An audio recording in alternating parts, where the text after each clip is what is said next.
આવડા આવડા મારા ચાહક છે ત્યાં સુધી તમારે મથાય એટલું મથી લેજો અને મનની મનમાં ન રહી જાય. હવે મારાથી નથી રહેવાતું. હું આની પહેલા 2022માં બોલ્યો હતો કે 2022માં મેં એવું સ્ટેટમેન્ટ આપેલું કે 2025માં હું સિલેક્ટેડ ડાયરા કરીશ. આ ઘા સહન નથી થતા યાર.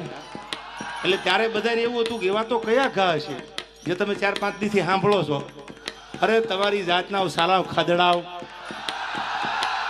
તમારામાં દમ હોય તો હાબી સાથીએ મોરે મોરો મારી દો, ખબર પડે. ફિલોસોફી કરવા તમને બોલાવે છે. તમે મને પૈસા આપ્યા આ પ્રોગ્રામમાં, કલાકાર તરીકે તમે મને બોલાવ્યો. શું કામ બોલાવ્યો? સારી વાત કરું, સારું ગીત ગાવ, સારા 1-2 પ્રસંગ બોલું, એ માટે બોલાવ્યો ને. તમે મને ડાયલોગ બાજી કરવા બોલાવ્યો છે. તમારે ગામારે વાંધો હોય આ બોલવા માટે તમે મને બોલાવો છો. સમજદાર છો એટલે ટકોર કરું છું તમને. એવા કલાકારને તમે નક્કી કરીને બોલાવો કે જેની આગળથી સારું સાંભળવા મળે, જેની આગળથી સારું જાણવા મળે, એને બોલાવો. આયા બહેન ફિલોસોફી કરે, મોટી મોટી વાતું કરે, દમ તો કાંઈ છે નહીં. અને બીજી વાત, હું ઘણીવાર ડાયરામાં બોલું છું, તમે તો સમજદાર છો. ખદડા ને ખહુરિયા ને યાદ છે ને. હવે ખદડા હોય એને તમારે જોવો હોય એના ઉપર સિંગડા ન હોય, ખહુરિયા હોય એને તમારે જોવો હોય તો એના માથે સિંગડા ન હોય. પણ માતાજીના મંદિરે સમાધાન થઈ ગયું હોય હોનબાઈ માના મંદિરમાં, અને ત્યાર પછી બોલે આથી બીજા મોટા ખદડા હોય ક્યાં? આથી બીજા મોટા ખહુરિયા હોય ક્યાં? મને અફસોસ એ વાતનો છે કે મારે તો તૈયારી છે જ, પણ સાહેબ એને મારી માં હોનબાઈનો મલાદો રાખતાય ન આવડ્યું. ખાલી માની શરમ તો ભરી હોત, અને હું તો માના મંદિરમાં ઊભો હતો ને એટલે માફી માંગી હતી. બાકી હવે વયાવો. અને હવે તમને કેતો જાઉં છું, આ પેલા ડાયરામાં, સિલેક્ટેડ ડાયરામાં દાંત કાઢતા કાઢતા કેતો જાઉં છું. સાંભળો, આવેશમાં આવી નથી બોલતો. હવે માફી માંગુ તો હું ડાયરા મૂકી દઈશ. હવે તમારે જેને આવવું હોય એને વયા આવજો, પણ ડાયલોગ બાજી ન કરતા સામે વહી આવો. મોરે મોરો મારી દો તો માનું મરદના દીકરા છો. જય માતાજી સૌને. હું છું આપનો બ્રિજરાજદાન ગઢવી. થોડાક દિવસોથી એક જે વિવાદ ચાલી રહ્યો છે, એક ભાઈ એમના સંસ્કાર મુજબ જેમ આવે એમ બોલી રહ્યા છે. હું મારા સંસ્કાર મુજબ જવાબ દઈશ. એના સંસ્કાર એના સ્ટેજ ઉપરથી, એના અંગત જીવનથી બધા આપ વાકેફ છો. મારે આપ સૌને કંઈ કહેવાની જરૂર નથી, પણ મારા જે સંસ્કાર છે એમને હું એવી રીતે જવાબ દઈશ.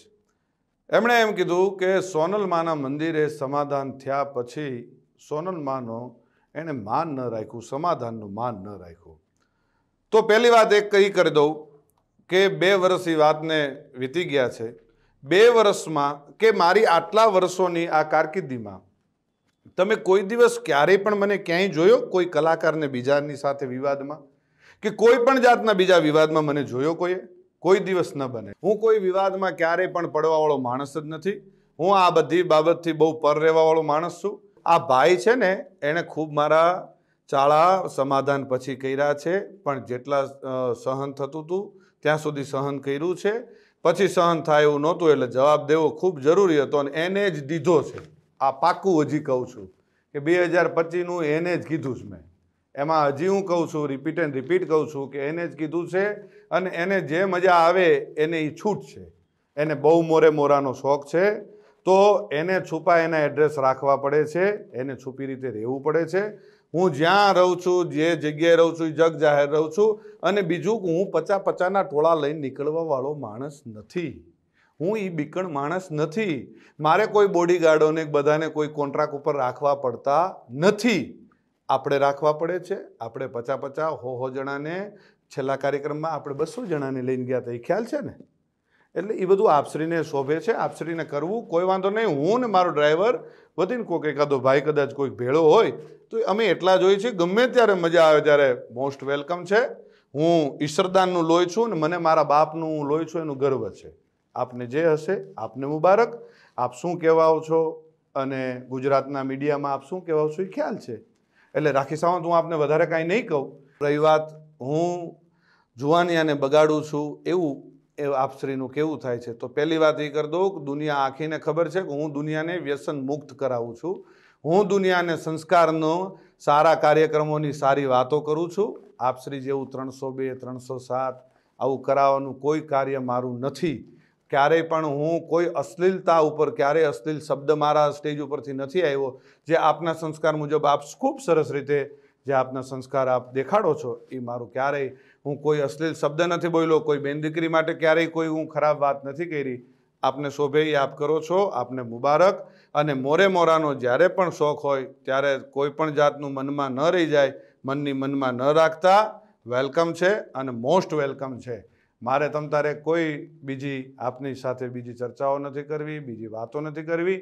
પણ મારા ચાહક મિત્રો, મારા બાપુના ચાહક મિત્રો, લાખો કરોડો ચાહક મિત્રોને માઠું લાગ્યું છે. અને આ માત્ર તમે મને એકને નથી કીધું, ચારણ સમાજને કીધું છે. તમે જે શબ્દ વાપરા છે મને મારી એક માટે નથી વાપરા, ચારણ સમાજ, આખા ચારણ સમાજને તમે સંબોધીને કીધું છે. અને બીજું કે જે આપશ્રીના રોટલા ચાલે છે ને એ કોના થકી ચાલે છે ખ્યાલ છે ને? મારા કે મારા પરિવારનું હું નથી કહેતો, ચારણો થકી ચાલે છે. અને જે આપ પાછળથી જે કંઈ ચારણો માટે કોમેન્ટ કરો છો, જે કંઈ કરો છો, માપે રહેજો, મજા આવશે. બાળકોને બાયું ચડાવવાની કે જુવાનિયાને બાયું ચડાવવાની શીખવાડવાની વાત કરો છો તો એ તમારે ઓલો બાળક જે આવીને બોલે છે એ કોણ? એ કોઈને ખબર પડે? એ સ્ક્રિપ્ટેડ છે આ બધું, એ નથી ખબર પડતી. એ બાળકને તમે સમજાવીને એક ભાઈ તમને આવીને કાનમાં કહી ગયો અને છોકરો આવીને તમને કહે, એલા ભાઈ આ બાળકને તમે જિંદગી નથી બગાડતા? અત્યારથી આ બધું શું શીખવાડો છો? ચકલા બાજ નહીં બન જાતા. આ શું છે? શું તમારા સંસ્કારો ખબર પડી જાય છે. એટલે માપે રહ્યો, પાછા વળી જાઓ. અને રહી વાત ડાયરા ઉપરથી કોઈ કોમેન્ટ કરવાની, કોઈ ફિલોસોફી કરવાની, તો એ ખાસ હું કહું છું કે કોઈ પણ જગ્યાએ જાઓ તો કોઈ પણ રીતે કોઈ પણ કોમેન્ટ કર્યા પહેલાં ખૂબ ધ્યાન રાખજો અને કોઈ પણનો ડાયરો બગાડતા નહીં. આ વિડીયોના માધ્યમથી એટલે હું જવાબ દઉં છું. કાલ ડાયરો મારોય હતો પણ એ બીજા બધાને શું વાંક? મારે બીજા બધાનો એ જે કંઈ આપણે વાતો કરવા જઈએ છીએ એટલે એ બધી વાતો મેં કરી. અને ખંભાળિયા જે ડાયરામાં હું બોલ્યો એ સંપૂર્ણ મારા પરિવારનો ડાયરો હતો, મારા સમાજનો ડાયરો હતો. એટલે હું બોલ્યો હતો. અને જ્યાં જરૂર પડે ત્યાં બોલવાનું છે. અને જે તમને શોખ છે ને મોરે મોરાનો, એ મોરે મોરાનો શોખ તમ તારે જ્યારે પૂરો કરવો હોય ત્યારે મોસ્ટ વેલકમ છે. આવી જજો મોજથી, મનની મનમાં ન રહી જાય એનું ખાસ ધ્યાન રાખજો. અને જેને લાગુ પડે એને નહીં, હું આપ શ્રીને જ કહું છું. શું?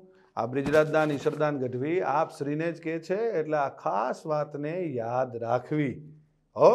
અને જે ચાળો કરતા હોય ત્યાં કરવો. જૂનો રાફ ન છેડીએ એમાં જાગે કોક જડાગ. જે રાફડા કદાચ શાંત હોય એમાં હાથ ન નાખવા કે આમાં આપણે. અને ઝેરનું પારખું નકો જોવું હો. છોટો ઉંમર હોય પણ નાગ ન છેડીએ. અને ઝેરનું પારખ્યું નકો જોવું. નાગના ચાળા ન હોય, નાગના બચ્ચાના ચાળા ન હોય. અને હું એ માનું સંતાન છું. આ કાયમ યાદ રાખવું કે જેના આપણે નામને આપણે જે દુનિયામાં એના નામના એના ગુણગાન ગાઈએ છીએ ને એ જ માનું હું સંતાન છું. એટલે કાયમ યાદ રાખવું. અને રહી વાત સિસ્ટમની, તો ભાઈ સિસ્ટમ અમારી શું છે એ આખી દુનિયાને ખબર છે. અને મારા બાપુજી વખતથી અમારી સિસ્ટમ ચાલી આવે છે. આપની સિસ્ટમ અમારામાંથી આવેલી છે. એ ભૂલી ગયા છો આપ શું સિસ્ટમ? અને અમારી કોપીઓ કરીને તમારે જીવન જીવવું છે. એટલે એ બધી વાતમાં રહેવા દો. અને રહી વાત 2025ની, તો આપશ્રી બોલ્યા હતા કે 2025માં હું કાર્યક્રમો બંધ કરી દઈશ. હું સિલેક્ટેડ એટલે શું? કેવી રીતે તમે સિલેક્ટ કરશો? આનો લેવાનો, આ જ્ઞાતિનો લેવાનો, આ જ્ઞાતિનો પૈસાથી? જ્યાં જઈએ ત્યાં સંબંધો બગાડીને આવીએ છીએ, નથી ખબર? ગમે એને ત્યાં મોઢા બગાડીને આપણે રૂપિયા લઈને સંબંધ બગાડીને આવીએ છીએ, નથી ખ્યાલ? બધી ખ્યાલ છે. બધી ચોખોટું, ઘણી બધી ચોખોટું હું કરું ને તો ઘણી બધી ચોખોટું થાય અને દુનિયા થૂ કરશે. એટલે મહેરબાનીથી શાંતિથી તમે જે કરતા હોય એ કરી ખાવ. અને જેમ બંધમુઠ્ઠી છે એ આ જે બંધમુઠ્ઠી છે ને એ જ જમાવટ છે. જો ખુલી જશે તો તમને કોઈ પણ રીતે સહન નહીં થાય. એટલે મહેરબાની કરીને શાંતિથી તમારું જીવન જીવો. અને આપશ્રીની એવી ટેવ છે કે આપણે સવારે બોલીને સાંજે ફરી જઈએ, સાંજે બોલીને સવારે ફરી જઈએ. રોજ આપણે ફરી જવું હોય એ આપશ્રીના ખૂબ સારી રીતે આપના સંસ્કારમાં હશે. અને ખૂબ ફરવું, કાચીડો જેમ રંગ બદલે ને એમ આપણે રંગ બદલીએ છીએ. એ તો આપની માટેની ઘણી બધી કહેવતો છે. આપને રાખી સાવંત કહે છે, આપને કાચીડો કહે છે, આપને શિયાળિયું કહે છે, બધા ઘણા બધા છે. અને જે 18 વર્ષને આપ સાથે લઈને ચાલવાવાળી હમણે જે આ 2025થી આપને જે ભાવ જાગવા માંડ્યો છે ખબર નથી? મારી માફી માંગ્યા પછી માને મારી માફી બીજી સમાધાનવાળી વાત મને અત્યારે યાદ આવે છે. સમાધાન ભાઈ હું સમાધાન કરવા આવ્યો હતો? આપ શ્રી આપના 50 જણાને દોડાવ્યા હતા કે બ્રિજરાજદાનભાઈ યાર જલ્દી સમાધાન કરાવી દો, નકર આમ થઈ જશે ને તેમ થઈ જશે. એટલે એ બધી વાતો બંધ કરો. અને બીજી હજી એક વાત એ કરી દઉં કે 18 વરણને સાથે લઈને આલો છો. કેદી આવેલા તમે? ખબર નથી? એક કાર્યક્રમમાં, જાહેર કાર્યક્રમમાં 10,000 માણાની, જે તે સમાજનો કાર્યક્રમ હતો, 10,000 માણાની વચ્ચે માફી માગવી પડી હતી. ભૂલી ગયા છો? ખોટી બધી વાતો બંધ કરો. જે કરતા હોય કરી ખાઓ. અને જે કંઈ થોડું ઘણું તમને આ જે ડાયલોગબાજી આવડે છે, જે કંઈ ટૂંકી વાતો આવડે છે 2-4 મિનિટની, એ કરી જાણો અને મોજ કરો. જય માતાજી, જય દ્વારકાધીશ.